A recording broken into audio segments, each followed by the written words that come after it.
네, 윤석열 대통령 당선인이 인수위 구성에 속도를 내고 있습니다. 부산 출신 인사들도 대거 포진한 상황에서 이 부산을 겨냥해 내놓은 대선 공약들을 얼마나 이행할 수 있을지 관심이 쏠리고 있는데요.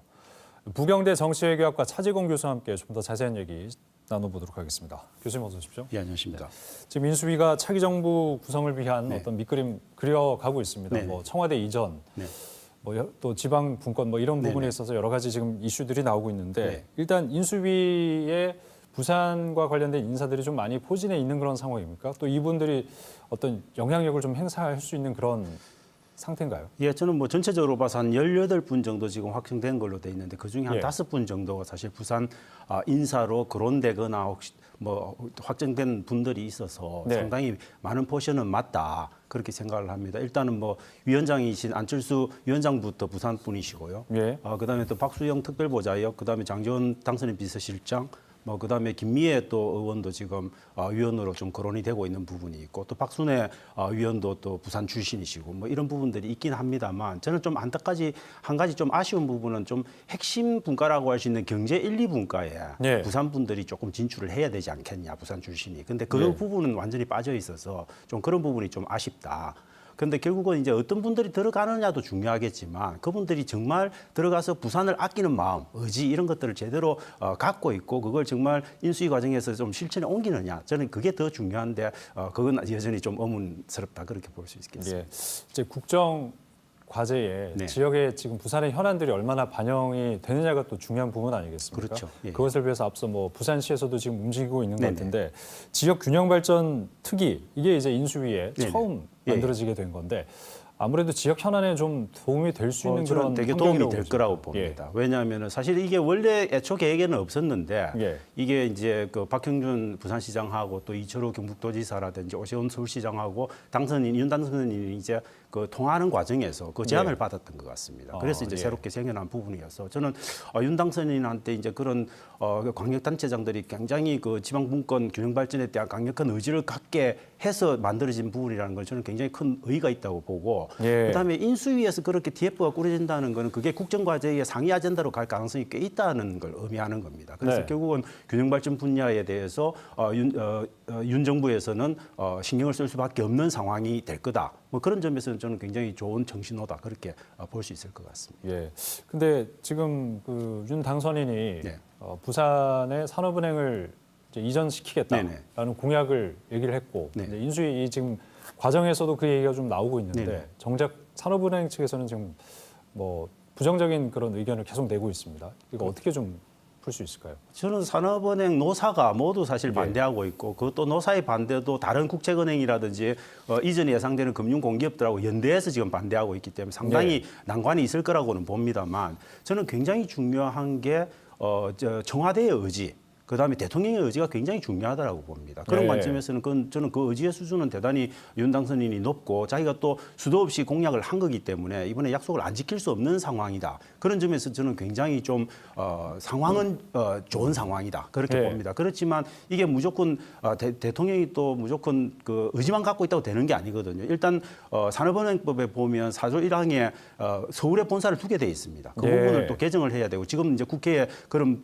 개정법들이 있지만 아직 발의는 되어 있지만 지금 통과가 계류가 되어 있는 상태여서 그렇군요. 예. 그걸 어떻게 또 통과시키느냐의 문제도 있고 그다음에 전주라든지 원주 같은 데서도 금융 중심지가 되기 위해서 원하고 있죠. 유치를 예. 원합니다. 그런 예. 부분에서도 또 반대가 있을 거고 그다음에 수도권에 국회의원들이 120명 가량 되는데 그분들이 아마 반대할 가능성이 꽤 있을 겁니다. 그래서 저는 어떻게 하면 민주당 172석을 갖고 있는 민주당 국회의원들을 어떻게 하면 잘 설득하느냐 그런 부분들이 굉장히 중요한데 저는 민주당도 반대할 이유는 없다고 봅니다. 왜냐하면 네. 민주당도 지방선거 이번 대선 과정에서 그런 공약들을 충분히 이야기를 했기 때문에 저는 민주당과 그런 협치 과정을 거친다면 이번은 정말 좋은 기회가 될 거다 그렇게 생각합니다. 네, 부산 시민들 입장에서는 정치 신인 대통령이 네.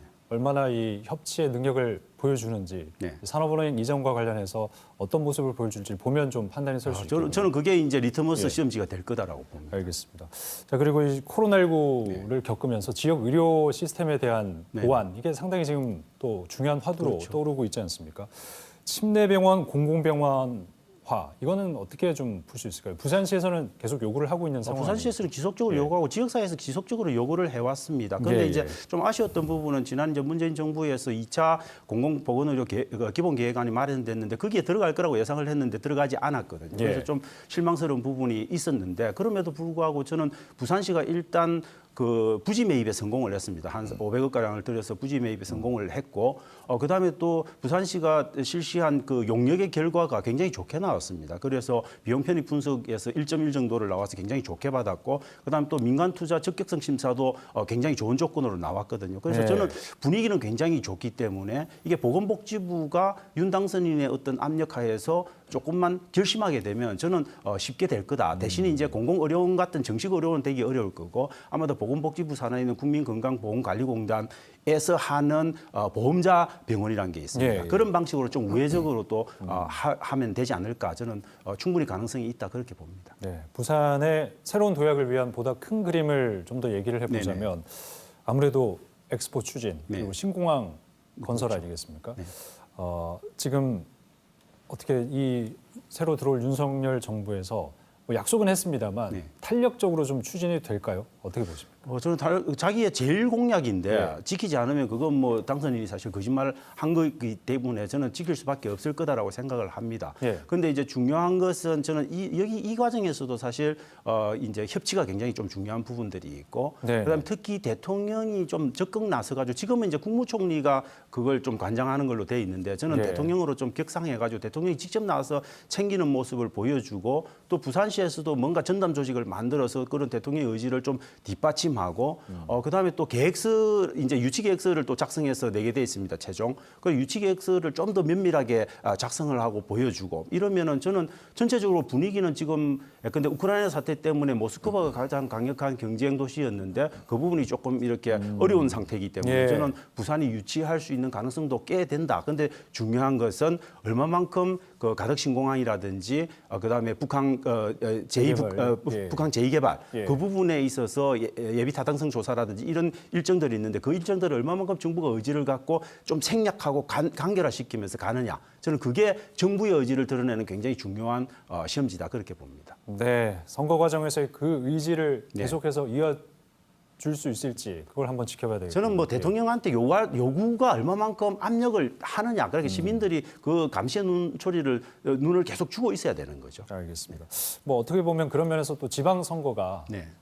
또 하나의 또 어떤 분기점이 될 수 있지 않을까 그렇죠. 생각이 되는데 뭐 여러 가지 지금 혼란스러운 상황이 아니겠습니까? 네네. 공천 관련 문제도 있고요. 네네. 예, 어떻게 좀 보고 계십니까? 저는 저희 지방선거는 굉장히 지금 뭐 근데 그럼에도 불구하고 기본적으로 이번 지방선거는 저는 대선의 영향을 굉장히 직접적으로 받을 가능성이 굉장히 크다. 그래서 대통령의 어떤 밀월기에 치러지는 선거고 너무도 급박하게 치러지는 선거이기 때문에 대통령 후광 효과를 굉장히 받게 될 가능성이 많고 특히 예. 부산 같은 경우에는 저는 이제 보수 성향의 유권자 성향이 강하기 때문에 그런 성향이 더 강하게 나타날 가능성이 있다. 그렇지만 그럼에도 불구하고 저는 2030 세대가 사실 이번 대선에서 굉장히 중요한 역할을 했는데 네. 여야 각 당이 이 2030 세대들을 어떻게 이번 지방선거에서 대우하고 예우하느냐 그 차이에 따라서 저는 굉장히 또 조금 변수가 생길 가능성도 있다라고 봅니다. 네. 부경제 정치외교학과 차지공 교수와 얘기 나눠봤습니다. 말씀 고맙습니다. 예, 감사합니다.